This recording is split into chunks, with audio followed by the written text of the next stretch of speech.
Now then, people, good morning and welcome back to the Just Joe football show. I hope you are all doing well and excited for another match day. That's the great thing now the international break's done. Games come thick and fast, at least for a few more weeks until we have another, God's sake. But that's the last one of the season. But I'm just glad Leeds United are back and Leeds United are on top form because that's what it feels like. The game against Sheffield United on Friday, for me, was our most accomplished performance this season against really good opposition.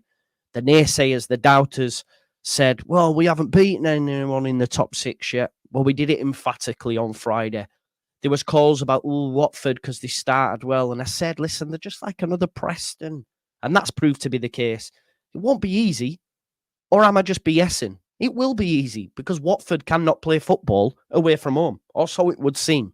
And we'll get into that in just a sec. But do smash me a like, do subscribe to this channel, do get your comments in, and of course hit that notification bell. Your boy never misses a beat, so make sure you don't either by hitting the notification bell. But look, Leeds United coming off their most accomplished performance, a 2-0 win against Sheffield United, while Watford recently were humbled, beaten, battered and bruised in a derby against Luton Town where they were beaten 3-0. 3-0. Again, away from home. Their current form in the last five reads like win, loss, you know. And then the last result ended on a loss, and I'm thinking, if that continues, they're going to get a win against us. But when you actually dip into the fine minutiae, they've lost 5 away matches this season, conceding 13 goals and scoring just twice.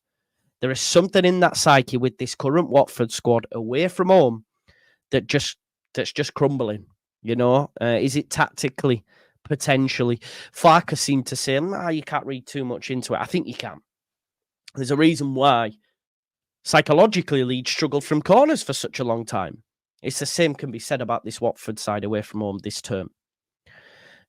For them to concede like that many goals in as little games, it doesn't make for great reading. 4 here, 3 there, another 4 there. It's not good. And arguably for me, they're coming to one of the toughest places to go. Now, statistically, that might not be the case this season, but last season it was. And over the course of more games, it will prove to be the fact that Leeds United and Ellen Road will become a fortress. We're only just starting to see that. We had a bit of could you call it a shaky start to the season? Well, we didn't really get out of second gear. The fact that we're just 3 points off the top. And the mad thing is, if we win on Tuesday, tonight, if we win tonight by 2 clear goals, which I'm expecting, spoiler alert, then Leeds United will sit top of the tree on game week 11. Now, of course, Sunderland and Burnley will have to play, but front and centre, baby. That's what they said. That's what he said. And they came for me. And I was like, calm down, man. Can't win every single game of football. But we've been ticking along nicely. First, second gear. Boom, we're about to hit 5th. 2-litre turbo injection. Yeah, let's go. But yeah, Watford not great away from home. Leeds, on the other hand, unbeaten in our last 5 games. Winning 5 of our last 8 in total. Only lost once in the league, and that came at Burnley due to that fateful error by Manor Solomon. Leeds are also unbeaten in 4 against Watford. Elton John's Watford. I'm still standing and all that jazz. So I'm expecting more of the same.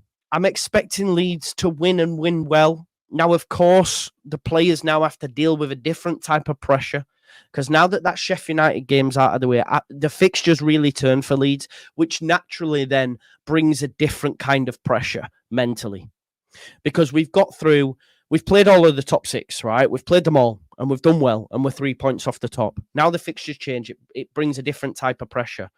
You know, they can't go in with a mentality of we're going to win this game because we're Leeds and they're Watford. And they, you know, same goes for the atmosphere. I think the atmosphere on Friday was exceptional. I just hope we can try and maintain that. And who am I to say that when I'm sat at home in my bedroom? You know, shut up, Joe. But you hear what I'm saying, you know, because we're expecting.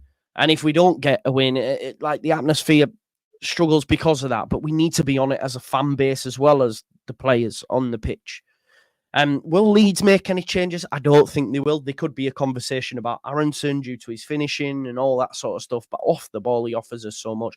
I don't think we'll see it yet, especially in the early parts of the season. Maybe around Christmas, turn of the year, he'll use the squad more. We're seeing him use more off the bench. You know, I think it's so important that Leeds United have two strikers that are both impacting games when coming off the bench.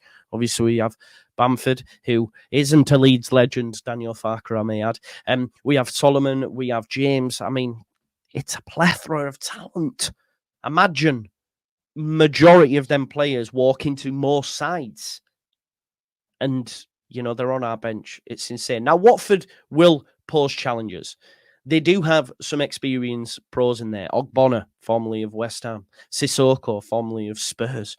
They brought Daniel Jebison in the summer, who, you know, Leeds United were linked with. Obviously, they got him on loan.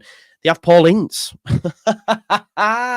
Thomas Ince. Paul Ince, your dad's and so you. They have Thomas Ince, who's still about in the Champo somewhere. Like, I just didn't know. Like, honestly, I remember when he burst on the scene. Was he burst on the scene at Liverpool or whatever? But he never has a good game against us. Ever. I cannot remember. Huddersfield, Derby. I think he's played for every championship club apart from Leeds. So he'll have a stinker, as per. His dad's, so is he. And check for Tadza, though. He had a very good Euros for Georgia. I remember it well. Player to watch out for. But I just think Leeds will have too much for this Watford side. It's in parts aging. You can call it experience, but have lost that half a yard. Leeds have attacking potential in abundance. They have pace. They have precision. They have power, technical ability. And I just think we'll have too much for their backline. I think Leeds United will create a hell of a lot of chances at the weekend. And as long as we're clinical, it could be the highest margin we will have seen this season. We've not really took anyone to the cleaners yet. We have in terms of a performance aspect in looking head and shoulders above the opposition. But I don't think we've actually, you know, bang, bang, bang, like we saw last season against Millwall, against Huddersfield, against Watford, actually, against Swansea. There were games last season where we scored, you know, goals. And I expect that on Tuesday. And Watford are currently in the top 10, and maybe I'm, you know, not giving them enough credit or whatever, but I hate to say it, we're Leeds. And I don't say that in like, we're Leeds United. I mean, this season's Leeds, you know? Because I always remind people, you know, remember where we are. We're actually a championship club over the last 2 decades, as Fark would say, over the last 2 decades. But I'm on about this season's Leeds United, this season's squad. You know, I did a video with Benjamin Bloom during the national break, and it's littered with comments from other people's clubs saying, man, no one can test you, you've lost. We will come back to it. Because I've maintained for a while that Leeds United are far and away the best side in this division. And even the teams that are above us, we were better than. We were better than Sunderland, we were better than Burnley. And we only got 1 point. Injustice. But over the course of the season, that will win out. And it's starting to now. Everyone's a little bit calmer, a bit cooler, a bit more collected. Another 3 points in the bag. Bang. Let's have it. Away to Bristol City. Bang. Let's have it. Gap starts to create. Because I think that's next on the agenda for Leeds United, is creating a nice little cushion so that when we have the odd wobble, cool, it's fine. You're not catching us. We're too far in front. That's the way I see it. That's the way I see the cookie crumble for the rest of the championship this season. It is what it is. It is what it is. Watford, the Hornets, will have their stings removed, thrown in the bin, and be humbled, squashed. I think that's what's going to happen. Leeds United 3, Watford 0, and we'll be top of the league come Tuesday evening. Let me know your thoughts in the comments. Please smash me a like on the video, subscribe to the channel, get your comments in, and of course hit that notification bell, and I'll see you in a bit. Peace out. Leeds, Leeds, Leeds.